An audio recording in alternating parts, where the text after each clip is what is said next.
জীবনে কোনোদিন ক্ষমতা দেখিয়ে, দলীয় দাপট দেখিয়ে, মানুষকে গালি দিয়ে, নিন্দা করে, জেল হাজতে দিয়ে, ক্ষমতা দেখিয়ে বেঁচে থাকার চেষ্টা করিও না, ভুল হিসাব।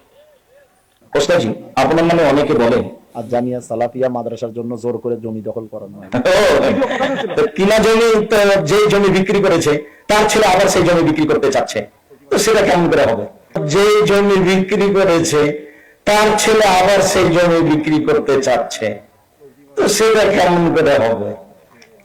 মানুষের কাছে বলতেছে আমার বাবা জমিন তারে লেখা দিয়া গেছে, আমার বাবা 1984 সনে মারা গেছে, আমার বাবা 1984 সনে মারা গেছে। তাহলে কবরে থেকে কি আব্দুর রাজ্জাক বিন ইউসুফরে দলিল করে দিতে ফেরেশতার মাধ্যমে, ফেরেশতার মাধ্যমে কি দলিল করে দিয়ে গেছে? এটা কোন জায়গায় ওয়াদার মধ্যে বলছে। এবং যারা কমেন্ট করে তারা বলছে আমারে যে দেখেন আপনার বাবা তো জমিন দিয়ে গেছে, তা আমার বাবা কি কবরে থেকে রাজ্জাক বিন ইউসুফরে ফেরেশতার মাধ্যমে জমি দিয়ে গেছে?